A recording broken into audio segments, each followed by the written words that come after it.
2012-এর আজকের দিনে মেসি তার 91তম গোল করে একটা রেকর্ড সেট করে দেয়। আপনারা সবাই জানেন 2012-এর একটা ইম্পেকেবল সিজন লিওনেল মেসি খেলেছিল।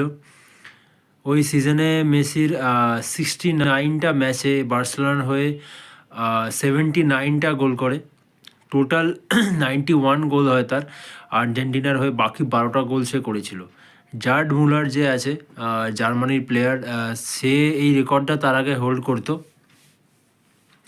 85খানা গোল সে করেছিল 1972-তে ইন আ ক্যালেন্ডার ইয়ার। তারপর মেসি তার রেকর্ডটাকে ভেঙে দেয়।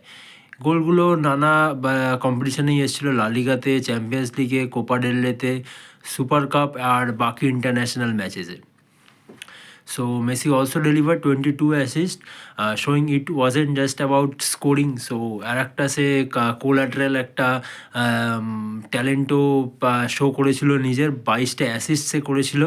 অ্যান্ড ওই ইয়ারে 4 নম্বর ব্যালন ডিওরও মেসি জেতে ইনারও। সো 4 নম্বর ব্যালন ডিওরও মেসি জেতে। এছাড়াও আর কি বাকি পায়ের দুর্দান্ত গোল সে করেছিল, প্লাস ড্রিবলস প্লাস ট্যাপিংস তো আছেই। আর আমার মনে হয় আর বাকি অন্যান্য বা যারা আছে তাদেরও, যারা ফুটবল দেখে খেলার চর্চা রাখে, তারাও অনেকে মনে করে যে এই রেকর্ড আর কোনো দিন কেউ ভাঙতে পারবে না। So this was a record set by the greatest player of all time.